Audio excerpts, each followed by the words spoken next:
네, 여러분 반갑습니다. 저는 허연 목사라고 합니다. 우리 하면이 너무나 사랑하고 축복합니다. 우리 영빛존들 보고 싶었습니다. 영빛존, 영원히 빛나는 존재. 우리 영빛존들 옆에 있는 친구들에게 빛이 있으라 인사하겠습니다. 한 번 더 양손을 뻗어서 하나, 둘, 셋. 우리 앞뒤 친구들에게도 영빛존들 어딨나요? 빛이 있으라 인사하겠습니다. 하나, 둘, 셋. 빛이 있으라. 그리고 여러분들에게 소개해줄 친구들이 있는데, 제가 지난주에 예배 시간에 당사자들한테 얘기는 못했지만 이제 한 친구를 만나기로 했다, 기도해달라고 했잖아요. 기억나요? 지난주 설교 끝나고 나서 기도할 때 기억나요? 예, 그래서 그 친구도 사실 이 자리에 와 있고, 우리 교회적으로는 새생명 축제거든요, 다음 주까지. 그래서 오늘 이제 새로 교회에 온 친구들이 있습니다. 그리고 새 친구 반 친구들이 있는데, 여러분 보기에 왼쪽 제일 뒤에 있는 친구, 새 친구 반 친구 잠깐만 일어나 볼까요? 잠깐만 일어나 볼까요? 새 친구 반 친구들, 네, 일어나 볼까요? 네, 승수로 예안이도 일어나도 되고, 다 일어나고요. 우리 영빛존들이에요. 다 일어나세요. 영빛존들이 빛이 있으라 우리 양손 뻗어서 우리의 빛을 한번 날려주세요. 자, 하나, 둘, 셋. 빛이 있으라 환영하고 축복합니다. 네, 자리에 앉아주세요. 네, 그래요. 교회 진짜 처음 온 친구가 있어요. 예, 그래서 너무나 반갑고요. 오늘 예배가 그래서 설교를 절대 길게 안 할 생각입니다. 교회에 대한 안 좋은 이미지 가지고 돌아가면 안 되기 때문에, 네, 그래서 저게 하는 겁니다. 네, 아유 영빛존들아, 그 좋니 그렇게? 예. 자, 여러분들 기독교 역사 가운데 기독교 핵심 교리를 잘 요약한 지침서 3개가 있는데, 그게 바로 사도신경, 주기도문, 십계명이라고 할 수가 있습니다. 그래서 이 종교 개혁가들은 이 3가지를 굉장히 중요하게 가르쳤어요. 예를 들어서 잠깐만 들어보세요, 여러분. 루터의 대소요리 문답, 칼빈의 기독교 강요, 하이델베르크의 요리 문답, 웨스트민스터의 대소요리 문답이라는 게 있어요. 그게 이제 기독교 역사 가운데 굉장히 성경에 나타난 많은 말씀들을 함축적으로 체계적으로 요약해서 정리한 것을 교리라고 하거든요. 그런데 그러한 교리들을 가르치고 또 암송하고 또 교인으로서 받아들일 때, 세례를 받을 때 문답 형식으로 그 신앙 고백을 확인하는 굉장히 중요한 문답서들도 결국은 뭐냐? 사도신경, 주기도문, 십계명을 중심으로 다루고 있다는 거예요. 그래서 교회는 지난 2000년 동안 이 3가지의 보물들을 교회에 처음 나온 사람들에게 가장 먼저 가르쳤습니다. 사도신경, 주기도문, 십계명. 그리고 그것을 다음 세대에게 전수해 줬어요. 왜냐하면 성경의 내용들을 함축적으로 담고 있는 교리의 핵심이라고 할 수가 있기 때문입니다.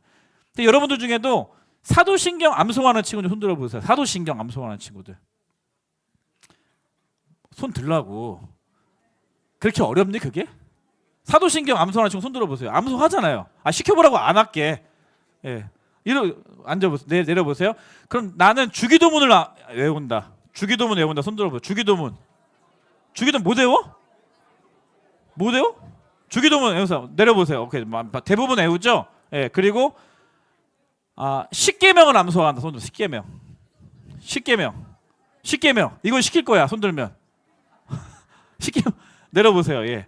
그러니까 보면은 사도신경, 주기도문은 어렸을 때부터 교회 순서 안에 대부분이 많이 배치되어 있기 때문에 여러분은 자연스럽게 암송을 하는데, 십계명을 암송하는 친구들은 거의 보기 어렵잖아요. 왜냐하면 그만큼 십계명이 우리가 오해하는 게 뭐냐면 옛날 말씀이다, 그리고 혹시 율법이다, 그리고 되게 고리타분한 말씀이다 라고 오해하는 친구들이 있기 때문에, 그리고 교회에서 그것을 가르치지 않기 때문에 여러분들이 십계명은 많이 애우지 않는 것 같아요. 그런데 앞으로 5주 동안 십계명은 너무나 중요합니다. 십계명은 물론 옛날에 이스라엘 백성들에게 말씀하신 말씀이 맞죠. 그런데 오늘날 우리에게는 하나님께서 이스라엘 백성의 상황 가운데 그런 말씀을 주셨고, 또 그것을 지켜내고 지켜내지 못하고 그것을 말씀하시고 대하는 하나님의 성품과 하나님의 의도를 오늘날 우리가 너무나 잘 파악할 수 있는 너무나 중요한 말씀이에요. 그렇기 때문에 앞으로 5주 동안, 지금 오늘 포함해서 5주 동안 십계명 말씀을 다룰 텐데, 이 기간 동안 여러분들 십계명이라는 그 말씀을 잘 배우고 익히고 암송할 수 있는 그런 시간 되었으면 좋겠습니다.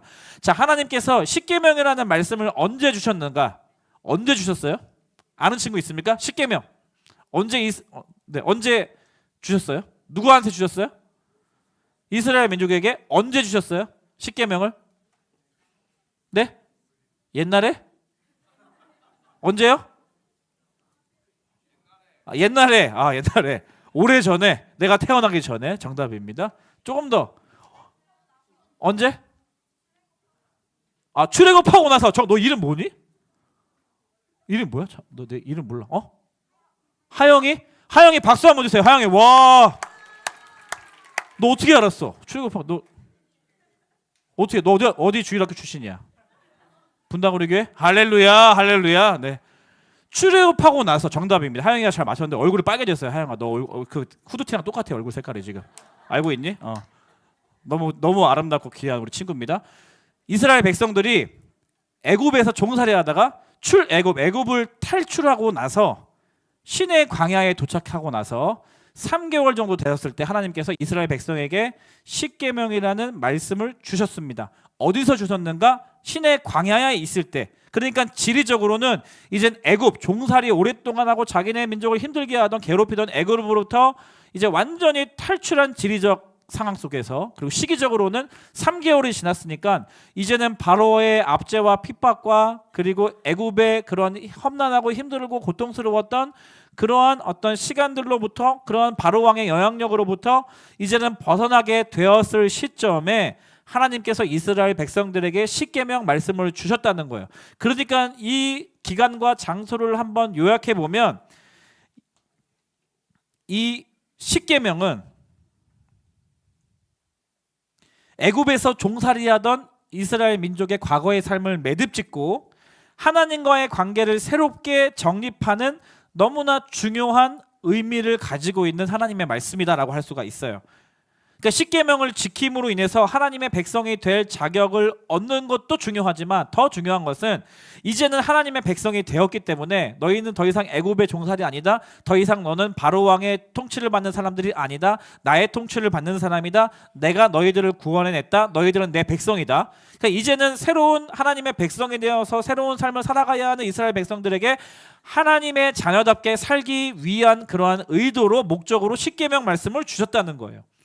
그 십계명의 구조를 보면 크게 두 구조로 나눌 수 있습니다. 그러니까 1계명부터 4계명까지는 하나님을 향한 계명이에요. 하나님을 향한 계명. 그러니까 너희들이 하나님을 어떻게 대해야 되는지 1계명에서부터 4계명까지의 말씀을 보면 하나님에 대한 계명이라는 걸 알 수가 있고요. 그 결론부터 이야기하면 하나님을 사랑해라 라는 말로 우리가 주제를 묶을 수가 있습니다.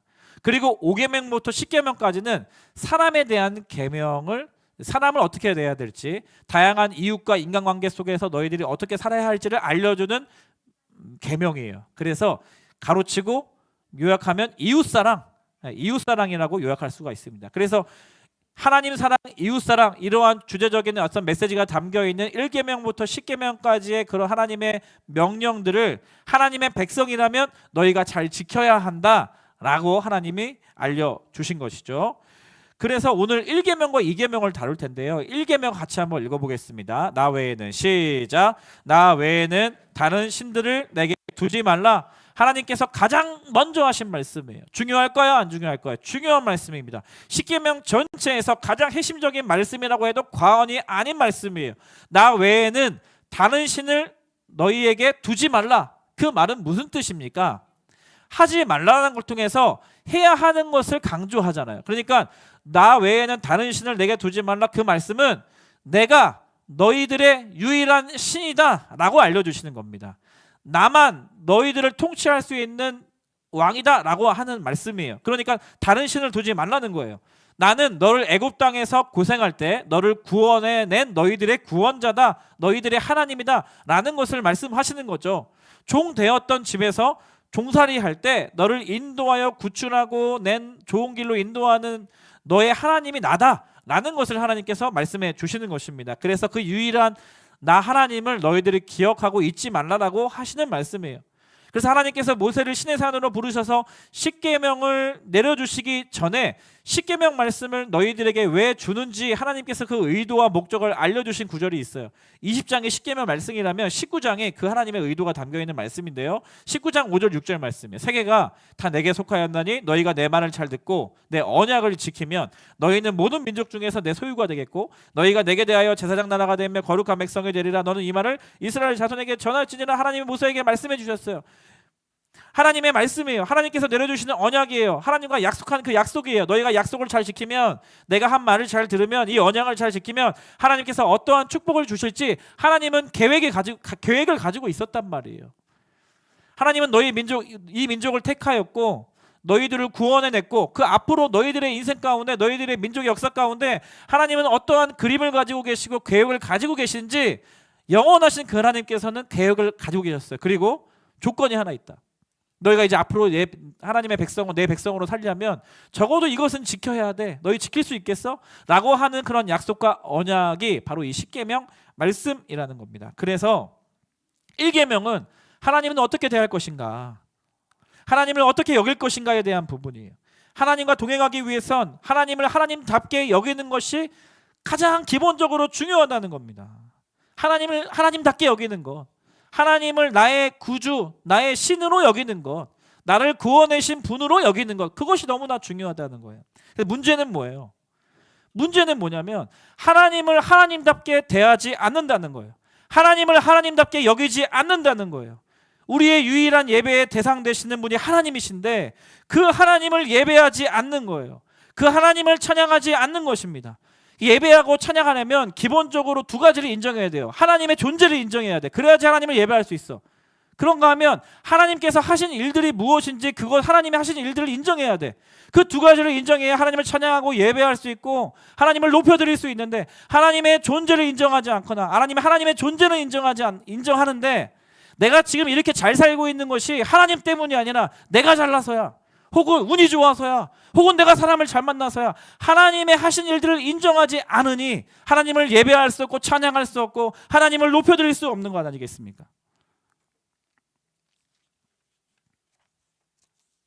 그래서 여러분, 하나님을 인정하고 하나님을 높여드리는 것, 하나님을 하나님됨으로 인정하고 고백하는 건 너무 중요하다는 거예요. 그런데 중요한 건 뭐냐면 하나님을 인정하지 않기 시작하면 하나님을 찬양할 수 없고 하나님을 예배할 수 없는데, 하나님을 인정하지 않고 찬양하지 않고 예배하지 않으면 그 결과가 있어요. 결과가 예견되어 있어요. 그 결과는 뭐냐면 우상이라는 거예요. 우상. 영어로는 아이돌입니다. 여러분들이 그 부르는 아이돌 같은 용어예요. 아이돌, 우상이라는 거예요.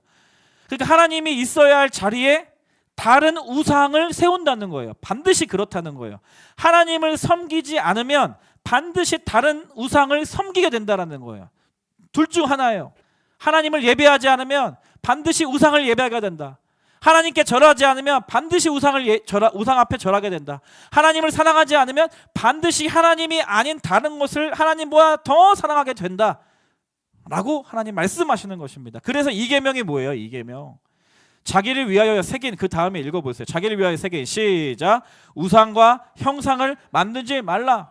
나 외에는 다른 신을 너희가 두지 말라고 하신 첫 번째 말씀과 두 번째 계명이 이어져 있어요. 하나님을 섬기지 않으면 반드시 우상을 섬기게 되어 있습니다.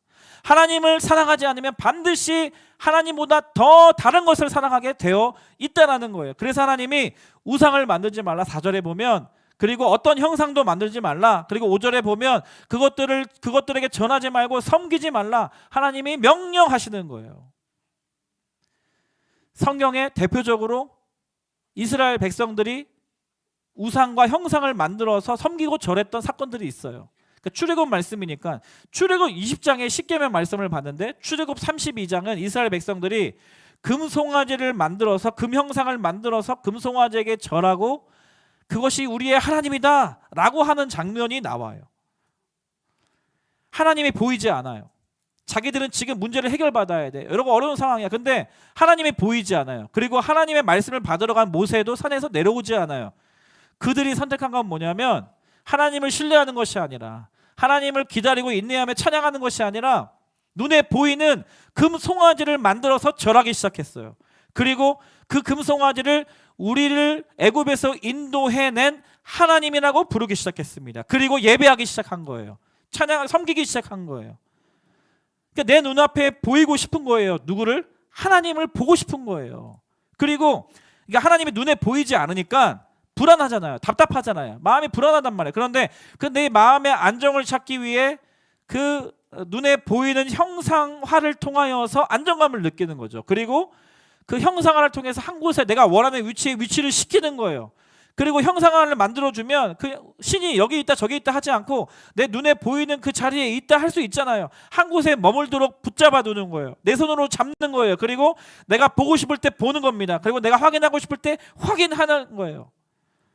그러니까 오늘 길게 얘기하지 않을 거예요. 그러니까 이 우상이라는 형상을 만드는 그런 행위 속에 인간이 우상을 만드는 핵심적인 내면의 동기가 뭐냐면 내 욕망을 충족시키는 수단인 거예요. 우상이 내가 원하는 것, 내가 얻고자 하는 것, 내가 하고 싶은 것, 내가 그 응답을 받고 싶고 해결을 받고 싶은 그때, 그 시간, 그 방법을 하나님은 잘 안 보이고 응답이 없으니까 내 눈앞에 나의 힘으로 금송아지를 만들어서 당신이 나의 하나님이십니다 라고 기도하고 확인하고 내 눈앞에 두고 내 손에 잡힐 수 있는 거리에 그 우상을 만들어서 두었다는 거예요. 그러니까 결국은 내가 원하는 것, 내 욕망, 내 욕구를 충족시키고자 할 때 그 내면의 동기가 반영된 것이 우상이라고 할 수가 있어요. 중요한 건 하나님을 섬기지 않으면 그렇게 인간은 우상을 섬기게 된다. 그리고 그 우상의 핵심은 뭐냐면 나예요. 내가 너무나 중요한 거예요. 여러분 친구들 중에 교회 안 다니는 친구들 있죠? 그리고 교회 안 다닌다 할지라도 다른 종교를 갖지 않고 나는 아무런 종교가 없어 라고 얘기하는 친구가 있잖아요. 아니요. 그 친구들은 잘 고민해 보세요. 나를 섬기고 있어요. 나를 우상화하고 있어요. 내가 너무나 중요해요. 그 어떤 것보다 내가 잘 되는 것, 내가 원하는 것, 내가 하고 싶은 것 거기서 집중하며 살아가고 있을 거예요. 분명 안 봐도 뻔합니다. 그래서 여러분 인도에는 3억 산천의 신들이 있습니다. 일본에는 800만의 신이 있어요. 고대인들은 신을 목욕적 형상으로 만들었어요. 그리고 애굽 사람들은 실제로 이 당시 고대 애굽 사람들은 사람 몸에 짐승의 머리를 붙이고 결합하는 방식으로 신을 형상화했어요. 메소포타미아인들은 하늘을 섬겼고요. 여러분 잘 아듯이 그리스와 로마는 사람을 신으로 표현했습니다. 인도인들은 동물을 신으로 섬겼고 중국이나 일본이나 한국 이 동양 문화권들은 심지어 조상을 신으로 섬겼어요. 그리고 오늘날 저는 가장 큰 우상이 동가성공이라고 생각합니다. 보이지 않지만 가장 보이는 것이 동가성공이거든요. 우리가 보이지 않는 것을 따라가는 것 같지만 가장 성취감 있고 눈에 보이는 결과물로 나타나는 것이 돈과 성공이란 말이에요. 오늘날 많은 사람들은 돈과 성공을 섬깁니다. 명예를 섬깁니다. 그것들에게 절합니다. 그것들을 섬깁니다. 그러니까 오늘 10계명에서는 하나님을 섬기지 않으면 너희가 이렇게 된다. 그러니까 하지 말라라고 하시는 거예요. 그러니까 오늘 본문에 굉장히 재미있는 표현이 나오죠. 하나님께서는 자기 스스로를 1계명, 2계명 말씀하신 다음에 잠깐 자기가 어떠한 하나님인지를 소개하는 장면이 나오거든요. 근데 하나님 스스로를 어떻게 소개하시냐면 나는 질투하는 하나님이다. 이렇게 자기 스스로를 소개하세요. 질투하는 하나님. 여러분 질투 많이 하잖아요. 시기 많이 하잖아요. 근데 하나님 스스로가 나는 질투하는 하나님이다 라고 이렇게 자기소개를 해요. 어울리지 않는 단어 아닙니까? 거룩하신 하나님, 영원하신 하나님, 능치 못함 없으신 하나님이 어떻게 질투를 한다? 아니 능력이 많으신데 왜 질투를 하겠냐고요. 이해가 안 되지 않습니까? 저는 질투를 잘 안 해봤어요. 왜냐하면 내가 다 잘하니까. 질투심이 생기면 내가 걔 이기면 되니까 그 질투가 그냥 필요가 없었단 말이에요. 근데 제가 인생을 살면서 질투를 진짜 강하게 느껴본 경험이 있어요. 그래서 질투라는 단어를 떠오르면 저의 인생에 있어서는 이 사진이 너무 떠올라요. 그래서 설교 준비하다 찾아봐 다시 가져왔거든요. 몇 년 전에 아마 제가 보여준 적이 있을 것 같은데 사진 한번 보여주세요. 이 사진이에요. 이 사진. 자, 설명을 해드릴게요. 저 왼쪽에 그 피부 하얗고 눈이 예쁘고 너무나 예쁜 그 아가씨가 제 딸이에요. 딸이고 이내. 예, 아직 중등부 안 올라와서 마음껏 쓸 수가 있어요. 설교 예화로. 이내예요. 이내. 하나밖에 없는 딸 우리 집에. 보기만 해도 너무 예쁘고 또 아빠라고 부르면 더 행복하고 그리고 아빠 앞에서 항상 미소를 지으며 아빠에게 뽀뽀하기를 기뻐하며 아빠가 먹을 것이 있을 때 아빠에게 건네주기를 기뻐하는 나의 너무나 사랑하는 소중한 딸. 생각만 해도 너무 행복하고 보고 싶고 지금도 보고 싶고 이내. 그런데 갑자기 유치원에서 제 아내가 얘기하는 거예요. 뭐 어린이집에서 뭐 결혼 뭐 연습을 하고 뭐 그렇게 한대요. 그래서 이제 뭐 남자랑 이렇게 짝을 지어서 건강하고 거룩한 요즘에 성 너무 음란하니까 남자와 여자가 남편과 아내가 되는 연습을 막 한다는 거예요. 그래 좋은 거 한다라고 했는데 갑자기 그러면서 그 일정 끝났다고 저한테 사진을 딱 보여주시는데 우리 이냈네 잠깐 2초 3초 기뻤다가 갑자기 너무 화가 나는 거야. 여러분도 이해 못하죠? 뭐가 화가 나는지. 제 오른쪽 애가 장원이라는 놈 자식인데 그 손으로 지금 내 인애를 지금 만지고 있어 지금. 내 소중한 딸 지금 감히 손을 대 어디? 지금 이내 손을 지금 터치하고 있잖아 지금 내 소중한 딸한테. 그리고 지금 머리 기울기를 보세요. 내 이내는 내 가만히 있는데 갑자기 장원이랑 내가 내 이내한테 이렇게 고개를 대면서 지금 닿았어 안 닿았어? 닿잖아 지금 닿잖아. 그 사실을 모르는데 아니 저 녀석이 우리 딸한테 감히 손을 대? 감히 머리를 맞대? 막 이런 막 생각이 막 갑자기 막 드는 거야. 되게 유치하지. 막 지금 나도 얘기가 내가 유치해. 근데 그때는 내가 왜 그런 감정이 들었는지 모르겠어. 막 화나고 막 아니 저 자식이 진짜 감히 우리 딸한테 손을 대? 막 이러면서 막 이게 질투이구나. 이게 시기심이구나라는 것을 제 인생에 처음으로 강하게 느꼈던 사진. 저 사진. 두 번째 사진 보여주세요. 세상에 뭐 안에서 인라인을 타는 연습을 하는데 별것도 아니잖아. 모자 쓰고 뭐 실내에서. 근데 내 딸 표정 좀 봐. 저런 표정은 아빠한테만 보여주는 표정이었어요. 그러니까 나는 어린이집에서 저렇게 장원 앞에서 저렇게 해맑게 웃고 다니는지 몰랐어. 그래서 저 사실을 보는데 아니 우리 딸이 지금 감히 장원이 앞에서 저렇게 해맑은 웃음을 행복해하네? 좋아하네? 막 이런 사진을 보니까 너무 마음이 막 힘든 거야. 그래서 잘 들어요. 오해하지 마세요. 제가 그 사진 보고 나서 제 아내한테 뭐라고 하냐면 내일부터 어린이집 보내지 말라고 했어요. 지금 생각하면 너무 유치한데 진짜 그때는 진짜 막 그랬었어요. 내 마음이 왜 그러지? 막 컨트롤이 잘 안 되는 거예요. 그래서 유치원 잘 갔어요. 어린이집 잘 가고 잘 했는데 그러니까 제가 왜 이런 얘기를 하냐면 질투의 마음이 생기는 거예요. 근데 하나님 보고 하나님 스스로가 나는 질투를 하는 하나님이래요. 하나님은 완전하신 분이시거든. 하나님은 못하는 게 없으신 분이시거든. 하나님은 영원하신 분이시거든. 하나님은 모자란 게 하나도 없으신 분이시거든. 근데 우리는 질투를 많이 하지만 하나님 질투한다고 얘기하시는 거예요. 이해가 됩니까? 그래서 제가 이제 원어를 살펴보니까 이 질투하다라는 뜻의 히브리어 칸나라는 단어는 맞아요. 5번 사용되는 성경에. 근데 다 하나님의 성품을 설명할 때 이 칸나라는 단어가 5번 다 쓰여졌어요. 근데 칸나라는 이 히브리어의 어원이 되는 카나라는 이 히브리어는 샘내다, 질투심이 많다는 뜻이에요. 우리가 흔히 질투한다고 할 때. 근데 또 다른 긍정적인 의미의 뜻이 있는데 무슨 뜻이냐면 열심을 내다라는 뜻이 있는 거예요. 그러니까 내가 할 수 있는 모든 것들을 다해서 최선을 다해서 열심을 다하다. 그러니까 몰빵한다, 올인한다 이런 뜻이 있는 거예요. 그래서 제가 이 원어를 보면서 하나님이 질투하시는 하나님이다라고 자기를 스스로 소개한 것에 대한 이해함이 좀 생겼어요. 제가 왜 질투했냐면 제가 제 딸을 너무 사랑하거든요. 너무 좋아하고 너무 예뻐하거든요. 그런데 그 우리 딸이 나한테만 하지 않고 다른 남자를 좋아하기 시작한 것이 그렇게 기분이 나쁜 거야. 아직은 그럴 때 아닌 것 같은데. 그 내가 보니까 장원 여성은 좀 교회도 안 다니고 뭔가 마음에 안 들어 그냥 다. 근데 내가 싫어하고 마음에 안 드는 것을 좋아하고 행복해하고 나만 바라보지 않고 계속 다른 남자를 바라보기 벌써부터 시작하니까 마음이 막 불편한 거 질투함이 생기는 거거든. 근데 하나님의 마음이 딱 그거예요. 1계명, 2계명 말씀하신 다음에 하나님 스스로를 나는 질투하는 하나님이다 라고 하신 이유가 뭐냐면 나는 너희들 한 사람 한 사람을 죽도록 사랑하고 있는데 나는 너희들만 너무 사랑하고 있는데 내가 할 수 있는 모든 것들을 다 쏟아부으면서 너만 주목하고 너만 사랑하고 너와 함께 살고 싶어 하는데 정작 너는 나를 사랑하지 않는구나. 오히려 다른 우상들을 섬기면서 사랑하는구나. 나는 너에게만 관심이 있는데 나는 너와 영원히 함께하고 싶은데 정작 너는 나와 함께하고 싶지 않구나.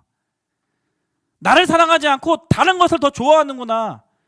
그것을 이스라엘 백성들에게 확인하시는 하나님께서 1계명, 2계명 말씀하신 다음에 근데 그럼에도 불구하고 내치시지 않고 함께하고 싶으니까 포기하고 싶지 않으니까 1계명, 2계명을 주신 다음에 나는 질투하는 하나님이다 라고 자기를 소개하고 계신 거예요.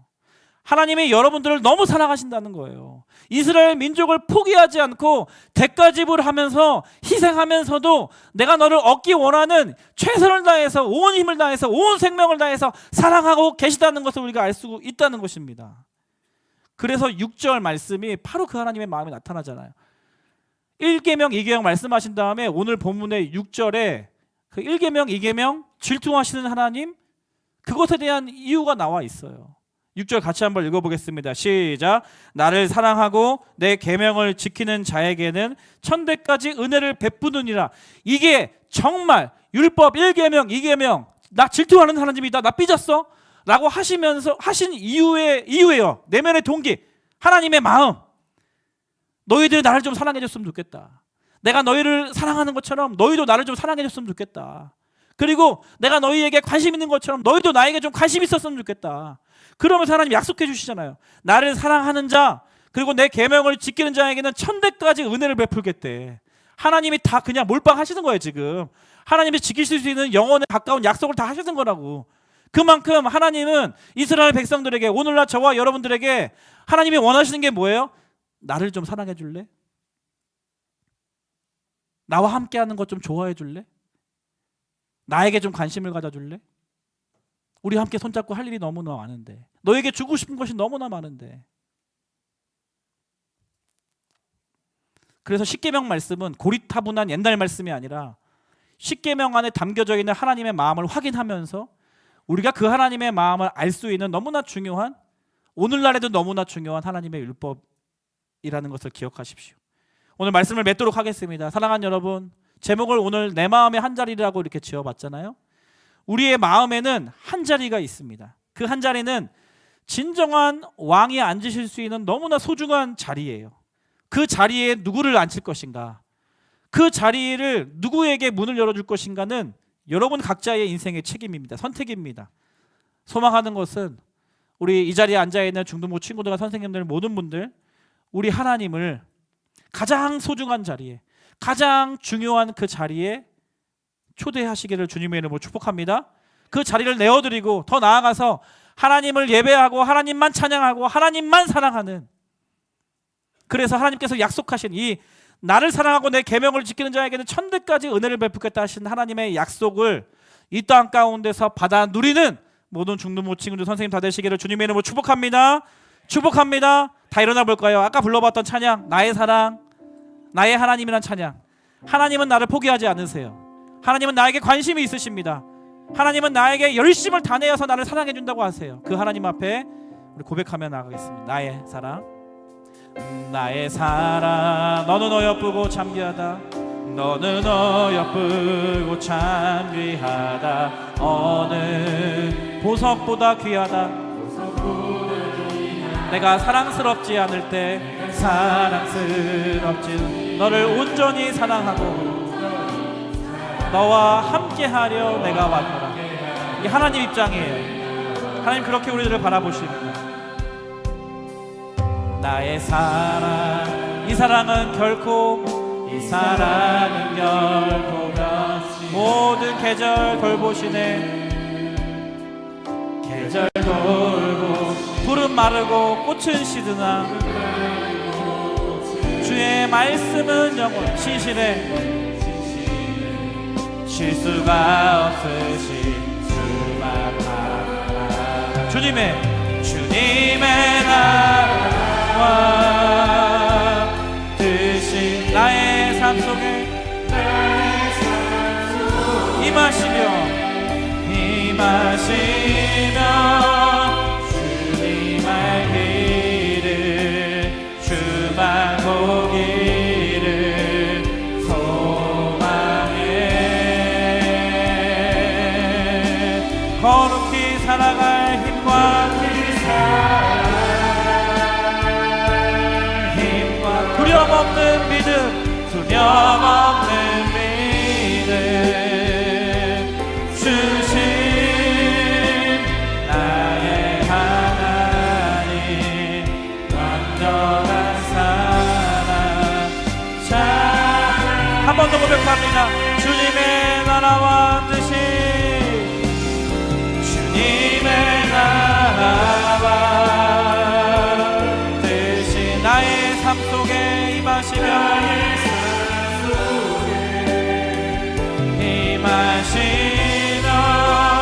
주님 알기를 주만 보기를 소망해.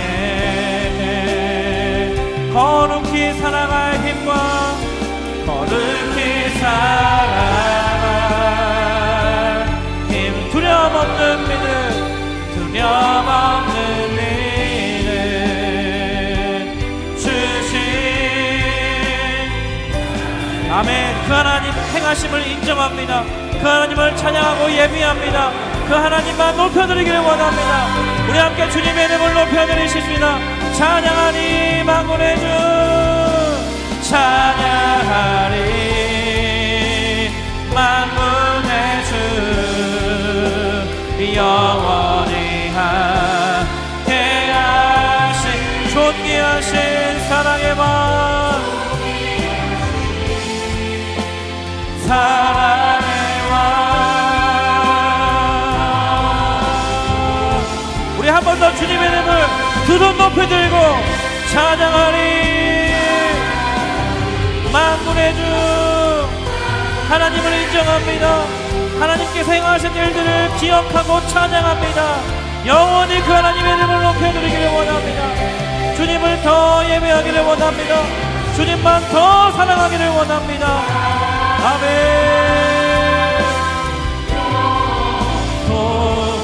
도치하시.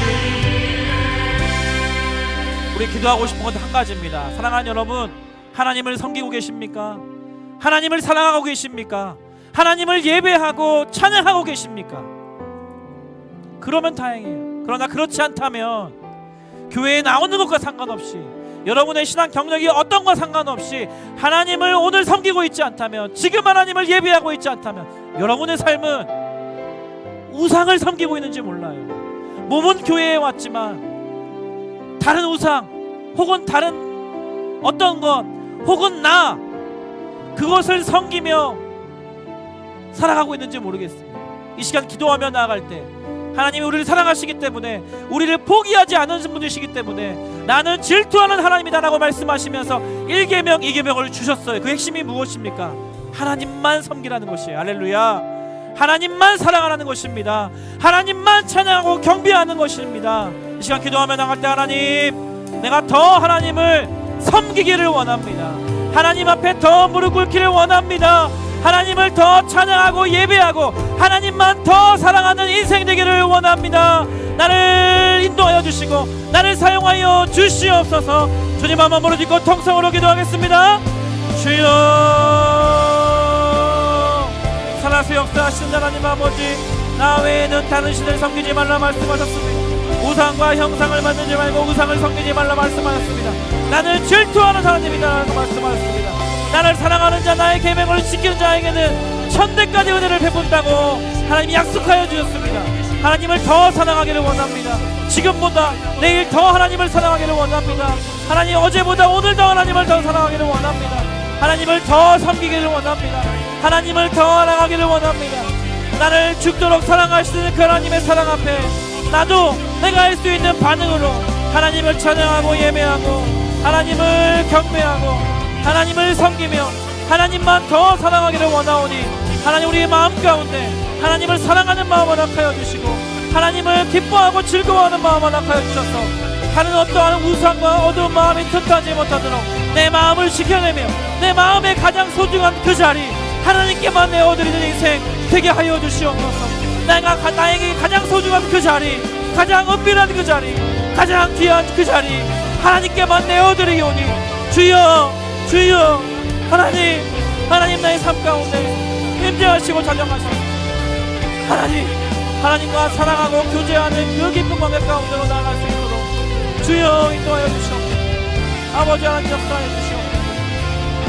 아버지 하나님,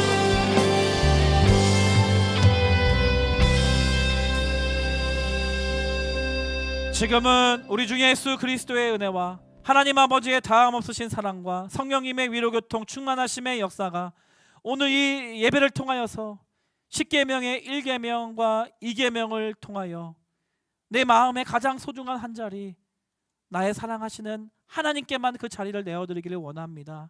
하나님만 섬기기를 원합니다. 하나님만 더 사랑하기를 원합니다. 결단하며 소망하는 거룩한 주의 자녀들 머리머리 위에, 이들이 속한 가정과 학교와 교회와 또 이 나라 이 민족 위에 지금부터 영원토록 함께 하시기를 간절히 축원하옵나이다. 아멘. 하나님 감사합니다. 하나님께 영광의 박수 올려드리고요. 자리